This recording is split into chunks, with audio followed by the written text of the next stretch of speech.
Hello, America. Big Lou here.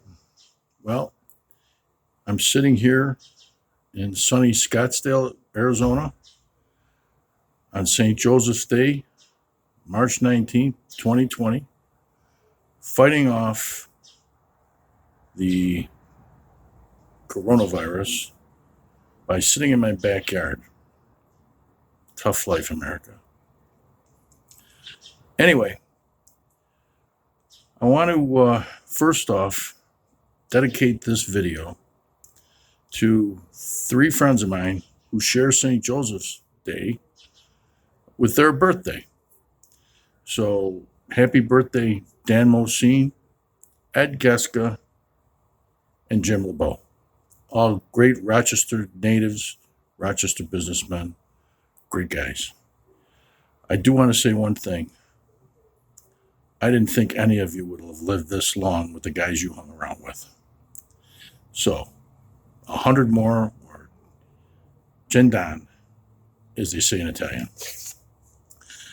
So, St. Joseph's Day, as many of you may be aware, is a celebration in our church with a custom of people in the church community getting together for what's called St. Joseph's Table. And basically, everybody bakes something or makes something to bring to share with the rest of the community. But it has to be a meatless dish. So at any rate, as you, I'm sure, are aware, there's a countless number of great baked goods and so on and so forth that are brought to these tables. They're amazing. Well, the purpose of this video is to share my recipe for, I'm going to call it the St. Joseph's loaf. And it's basically a loaf of Italian bread. Now, the reason I'm sharing it on this video is because a number of people have asked me for the recipe. I don't write anything down because that's evidence. So therefore, I'm going to memorialize it on this video, and you people are all going to have to follow it that way if you want the recipe. So here we go. Short and sweet. The ingredients are pretty simple. There's only 4 real ingredients to this recipe, and that is, I'll show you right here. We've got the flour. Now, and flour, I use bread flour, but it can be any all-purpose flour. It doesn't matter. Next, you have salt. Not much. It's only going to require 1 tablespoon. Then you have sugar. Again, not much. This recipe is only going to require 1 teaspoon. Then, yeast. I don't care what kind of yeast you use as long as it does what yeast is supposed to do. I use this instant yeast, quick rise, simple as that. So then the last ingredient is extra virgin olive oil. Again, not much, because you're just going to use this to coat a pan. Anyway, so here we go. The recipe starts with 5 cups of flour. Again, like I said, all-purpose flour is fine, bread flour, whatever you feel comfortable with. Try it out. Trial and error. Now, my recommendation is when you put the 5 cups of flour in to a mixing bowl, which I use our KitchenAid mixer on the counter with a bread hook on it. I mean, it's really pretty simple. If you don't have that, you can mix it by hand, whatever it takes. But I think it's a good idea to sift that flour when you put it into the bowl. That makes the flour a little lighter. Okay. Now, remember the salt we were talking about, that tablespoon? You're just going to throw that in with the flour and fluff it all in and mix it all in. Make sure it goes in with the flour, though. And that's a dry mix. Okay. What's next? Well, what you're going to do is you're going to get 2 cups of water, put it in a measuring device, whatever you might have. You have to make sure that that water is between 100 and 120 degrees. Now, the reason for that is you are going to add, remember I talked about the yeast? You're going to take these 3 packs of yeast, which are the equivalent of, according to this, 2¼ teaspoons equals 1/4 ounce packet. So I use 3. So you do the math in 2 cups of water. Okay? 5 cups of flour, 1 tablespoon of salt, 3 of these yeast, whatever it works out to be. Then you're going to put, remember the sugar? You're going to put 1 teaspoon of that sugar in with the yeast. That will help the yeast start to ferment. Now, in that water and yeast mixture, you're going to see that the yeast should start to bubble and ferment almost immediately. And it's going to foam and everything. Now, if it doesn't foam and it doesn't ferment, something's wrong. Either the yeast is bad, the water temperature's wrong, but whatever it is, it's not right. Okay, so therefore, that's not going to work unless you get the water mixture right. But let's assume that you do. Okay, so now we've got the water and we've got the flour. Flour's dry, it's in the mixer. Water with the yeast, it's going to take about 10 minutes for that yeast to ferment. It'll bubble up. It should increase by at least double in size. So make sure that the container that you have the 2 cups of water in is tall enough to hold 4 cups of water. Otherwise, it's just going to overflow and make a mess. So what you're going to do then, once that water mixture has fermented, you're going to turn your mixer on at its lowest setting. And it just wants to mix very slowly with a bread hook. And very slowly, you're going to add the water to the dough mixture. And it's going to start the kneading process. Now, everybody needs somebody, right? Well, it's not that kind of knead. It's a knead with the K. All right. So you add it slowly, and you let it mix, and you let it knead. And I like to add it towards the middle of the mixing bowl. Now, what happens is it looks like all the dry stuff is on the side and it's not getting mixed in, but take my word for it. By the time you add the 2 cups of water, all of that dry mix is going to fall into the center of the mixer, and it's all going to become a doughy mix. And as that goes along, you might see that it looks a little wet in the beginning, and then as it consolidates, it'll start to take on the consistency of a good dough. And what is the consistency of a good dough? Well, it's going to be sticky. It's going to look like it's, like silly putty. And so if you need to add a little bit of flour because you've added that water and it looks like it's a little loose and it's not sticking together, you just sprinkle a little bit of flour in there a little at a time until it gets to that consistency where it's really sticky. Now, my recommendation is that you use, latex, rubber glove, whatever it is, protective gloves on your hands for a couple of reasons. First of all, we should do that all the time when we're cooking. Secondly, it's going to be a little messy. So instead of trying to clean off wet dough off your hands, you just take the gloves off and throw them away. All right. So now you're going to take at about 7 minutes of this kneading in the mixing bowl. It should be ready. Real slow, as I said. So now we're going to stop the mixer. We're going to roll out this bread on a floured surface, any kind of countertop. But make sure you put flour down because otherwise it'll stick all over the place. The flour is going to keep it from sticking. All right. So now we put flour on the counter surface. We've got the dough. We roll it out of the bowl. We put it on the surface, and then we're going to start to flatten it out like a pizza. And we're going to continue to knead the dough by hand, even after. But what you're going to do is sprinkle a little bit of flour on it every time you knead it. So you're going to roll it out like it was a pizza.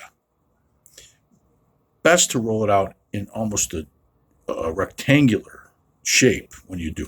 And you're basically pushing it down with your fingers and pushing it and pushing it and pushing it and pushing it and pushing it. So what happens is you're releasing, that ability for the dough to continue to rise. So you fold the dough into each other, all four corners into the center, and you push it down. And you flip it over, you put some flour on top of it, and you continue to do that. And you're going to knead that for probably another 2-3 minutes or whatever it's going to take. And eventually, you're going to start to knead this, and you're going to knead it into a shape of a ball.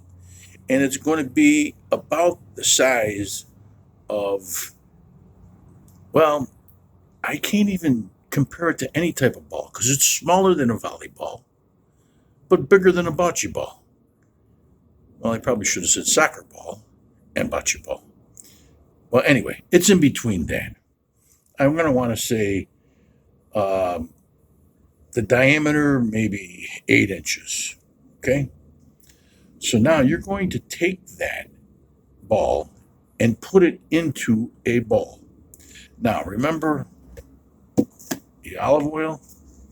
Well, the olive oil, we're only going to use that. Take the bowl that we have right here, and we're going to wipe down the inside of the bowl with a couple tablespoons of olive oil so that we coat the entire inside of that bowl with olive oil. Now, we're going to place our little oversized bocce ball into the glass bowl. Now, then you're going to take a little bit of that olive oil and you're just going to rub it over the top of that dough ball and kind of moisten it up. Not too much, don't make it too wet, just so that it puts a little coating around it. Then you're going to take some plastic wrap, you're going to put it over the top of that bowl, and you're going to put it in a warm place. What I do is I turn my oven on 100 degrees. Now, in the bottom of the oven, here's another secret. I take a little pan of water, a cup of water, make sure it's a metal container, and I put it on the very bottom because I'm going to create a steam environment in that oven. And I do that when I have the oven on 100 too. And it's going to create what I call a proof box. So you put the dough in the 100 degree. Now 100 degree, very low heat, just like a hot room in Phoenix in the summertime. Yeah, you could leave it out in the backyard if you want at that point. But you're going to leave it in there. I'm going to say it could vary anywhere from a half an hour minimum to perhaps an hour. But what you want to do is make sure that the dough is going to rise at this point, and meaning it's going to increase in size. It's going to expand. We want that dough to expand at least twice the size of what it was when we put it into the bowl. Okay? Now, make sure, as I said, that bowl is big enough so that when the dough does expand, that the bowl's big enough to hold it. All right. It just makes sense, right? Well, if I didn't tell you that and you got a smaller bowl, it'd be all over the place. All right. So now, we take it out after it's risen, that bowl. And you're going to see it's up to the top. It's going to be pushing the plastic wrap off. We're going to, immediately as we take it out of the oven, we're going to turn the oven up to 425 to 450. I like a little hotter oven with this. Now make sure that there's still water in that little pan that we put at the bottom because we need that steam in the oven when it's baking. Don't put it on convection. It's got to be on a regular setting for bake because a convection oven dries it out. It moves the air around and dries it out. We don't want it. We want it to be like a steam bath. Okay, so here's the deal. Now we're going to take that dough out. That's too much for one loaf of bread. We're going to take that dough out. We're going to cut it in half. We're going to take a nice sharp implement, a knife, a wire, or whatever. You want to be able to slice through that dough in half on a floured surface, of course. We're going to set one aside for now, and we're going to go and we're going to knead that half of loaf, or which was going to be one loaf. We're going to knead it again. We're going to push it down like a pizza. Then we're going to fold it in. We're going to fold it in. We're going to fold it in. We're going to press it down, turn it over, put flour on it, fold it in, press it down, fold it in. We're going to do that until we get it pushed all together, and we're going to form it into a loaf that's going to be about 4 inches in width and height, like a log, and 12 inches long. That's going to be the size of the loaf. Now we're going to put that on a baking pan. I have a baking stone. If you have a pan, make sure you put oil on the bottom of the pan or parchment paper. Parchment paper is best. Oil, it's going to stick. If you have a baking stone, even better. If you have a baking stone, put a little cornmeal on top of it so it doesn't stick on that. Now, you're going to do the same thing that we did with the first loaf with the second loaf. We're going to put them on there. We're not going into the oven yet, though. No. We're going to let those sit and rise again, because they are going to rise. You pushed them down. You kneaded them into a loaf.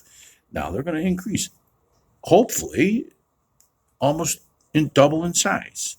Not in length, but in height and in width. Now, we don't want them to fall over the edge. So we kind of tuck the bottoms in and make sure that the loaf, you keep playing with it to make sure. Don't put your hands on the top of it. Put it in the sides. Pinch it in. But make sure that you keep forming that loaf. Now, when you put them on the pan, make sure you got enough room between the two of them, because otherwise maybe you got to use 2 pans if your oven's big enough. But you got to have them on the same level. You can't have them one on the top, one on the bottom. They got to be the same level. All right. So now here's the deal.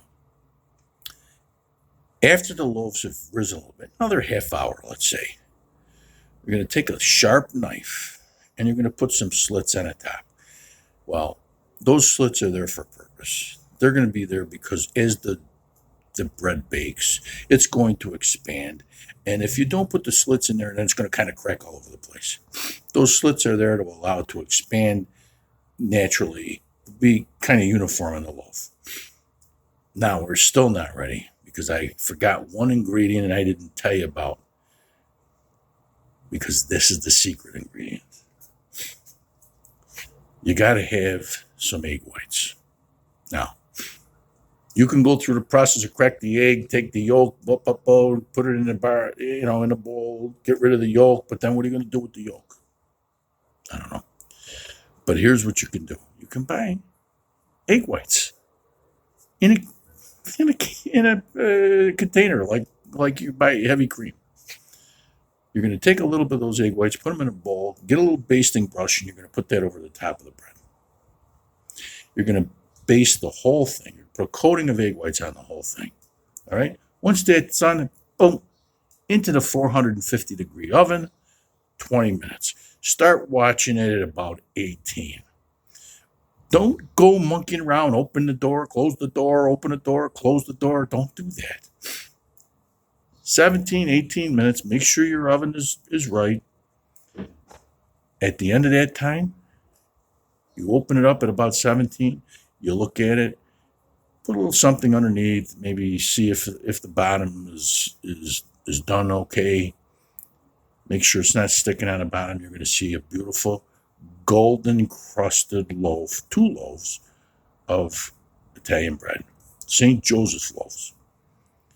Take one of them, put it in some tin foil, bring it to your grandmother, bring it to your mother, bring it to your friend that can't get bread, bring it to somebody you know who will eat it. Do this once a week. If we could get 300,000 people to do this once a week at about $3.50 a loaf, that would have an impact on the economy of $1 million a week by just a bunch of people making bread. End of the lesson.